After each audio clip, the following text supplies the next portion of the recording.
Station, this is Houston. Are you ready for the event? Houston Station, we are ready for the event.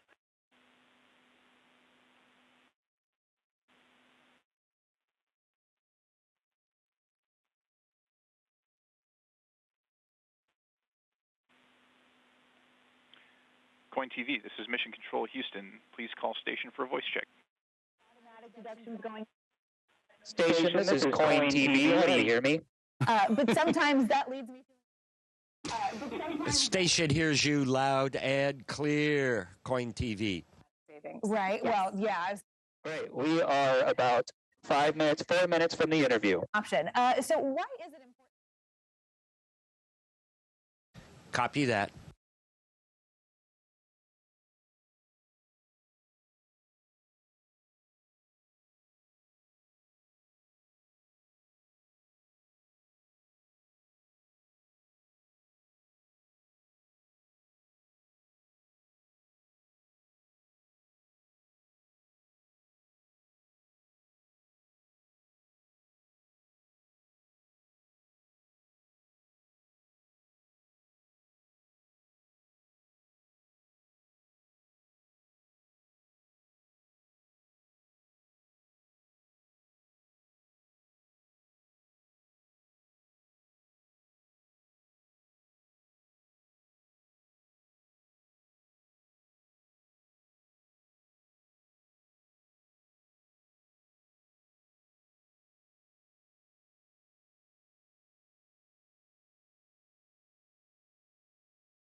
Hi, Don. Can we get a mic check?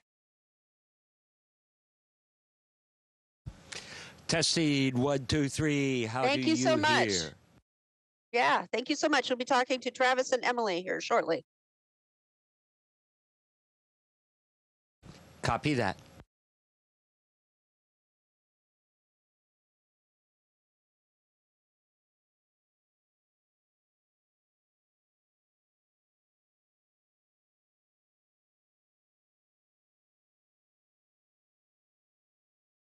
Don, we're about a minute away. We're going to have about maybe 15 seconds of intro, and then we get right into the interview.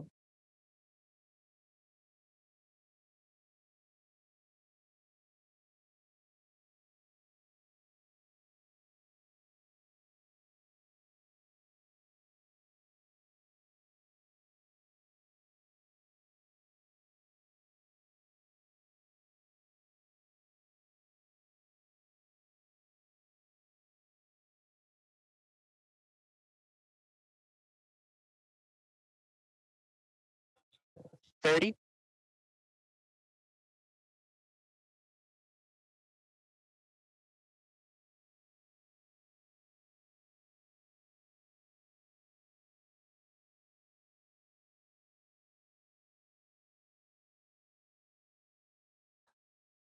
Ten away, Don. Stand by.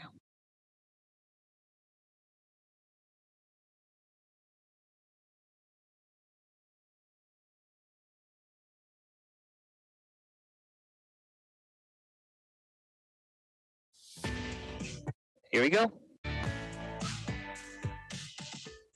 All right, hang tight. It's time to launch into space. And behold, this brilliant view of our pale blue dot from the International Space Station. Oh my gosh, it's an incredible view. This time lapse captured by astronaut and Oregon native Don Pettit, who's about to return from space this weekend. And he's joining us live this morning from the ISS right now. Don, good morning. Good morning, Emily. Good morning, Travis. How are you folks doing there in good old Oregon?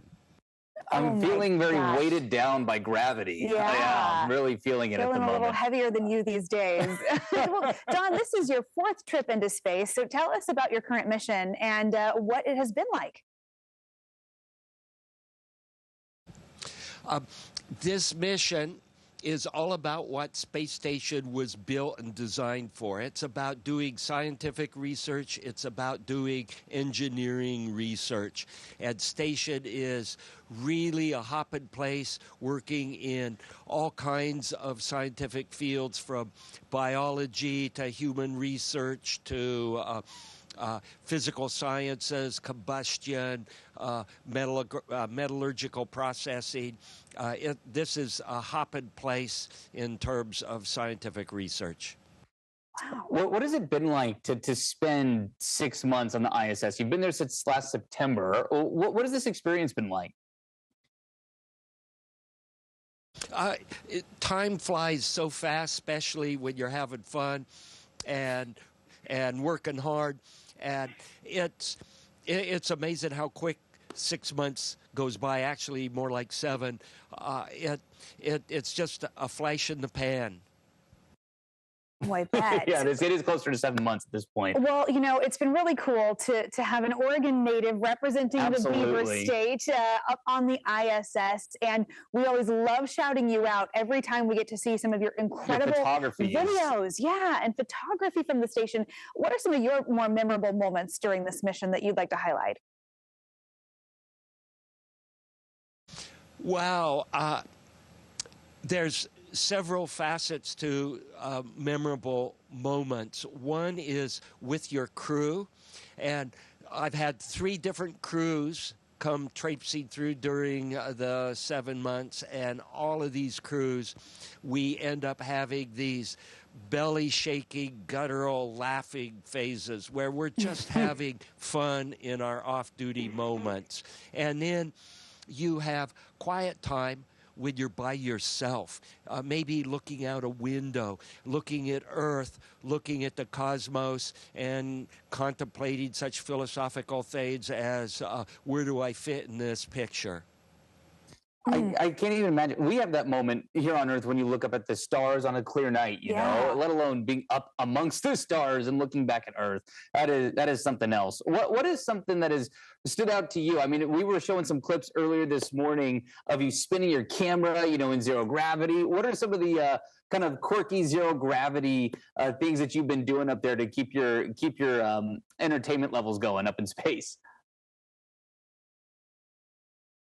Well, we've got the programmatic research, which is all based off of making observations in microgravity. And some of the coolest stuff occurs in our furnaces, where you're looking at flame fronts burning, both solids and gas phase flames, and they burn differently in the absence of gravity. No buoyancy-driven convection to move the air around.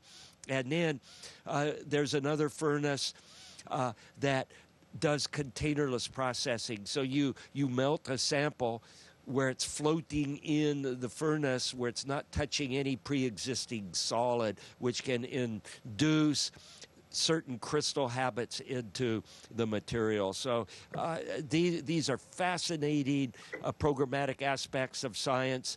And then because we are here and we can, you can look at your own level of scientific investigation in terms of surface tension, water blobs, things like that. Wow. Well, Don, it's interesting. You have been on the space station at a time when it's been making lots of news. We just saw the return of astronauts Sunny Williams and Butch Wilmore. Give us some insight into what time was like with their unexpectedly extended stay. Were spirits high on the ISS? Well, you have to remember that space is a frontier. It's a wilderness, and when you go into a wilderness, things don't run like clockwork, and you can't count on a train schedule to be on time. So when you go to space, you have to accommodate the fact that this is not going on a tour on a cruise ship. This is something where you're going, where human physiological entities were not innately meant to be, and we need to take machines here to keep us alive and move us around and do meaningful things. So it truly is exploring a frontier, and that doesn't work on a normal clock. Sure. Yeah, I know we got to let you go here, but before we do, I have to ask, what are you looking forward to when you get back down to Earth? What is that first thing you're going to do?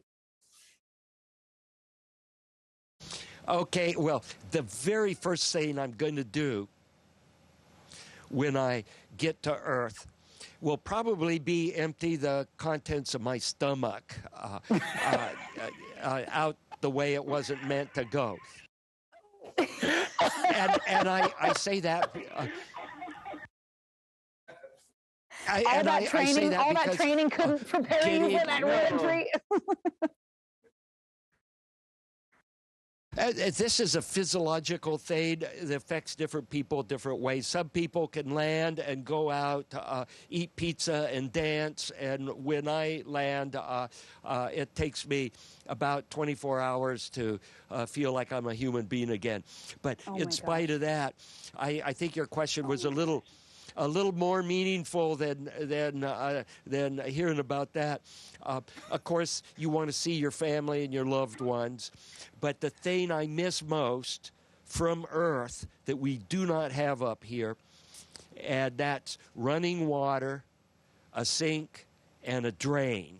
And you think about it, none of that stuff works up here because it requires gravity, and the implications, you can't even wash your hands. You can't take a bath. You can't take a shower. If something gets really dirty, you can't take it in the backyard and hose it off with a garden hose. The whole aspect of how do you clean up a mess and how you clean yourself up in a weightless environment, it all hinges around you don't have running water, you don't have a sink, you don't have a drain. And I'm really going to enjoy these three things when I come back to Earth. Wow, you got a hot shower coming your way, Don. Yes, well deserved. I have to ask, I know we're out of time. I'm never going to get this opportunity again, though. Is there freeze-dried ice cream on the ISS, and do you enjoy eating it as much as I did when I was a kid? Okay, what I've heard is the freeze-dried ice cream was only flown on a couple of shuttle missions, and it's no longer on any of the flight menu items. And the reason I was told is that freeze-dried ice cream, when you bite into it, makes hundreds of little tiny crumbs, and in weightlessness they float all over, and ice cream quickly absorbs water, and it turns back into melted ice cream, and then it sticks all over the wall and everything, and it makes a mess. Oh my gosh, Don, it has been so great to talk to you. Ice cream. millions of tiny crumbs, both for the space station and in the back of my mom's car. So I understand that. Safe travels home. Thank you so Yes. much for the time. It has been so great to chat with you, and what a thrill! What a thrill up in space. That is so cool, Don. Thanks so much. Well, Bye now. Bye now. Station, this is Houston ACR. That concludes the event. Thank you to all participants. Station, we are now resuming operational audio communications.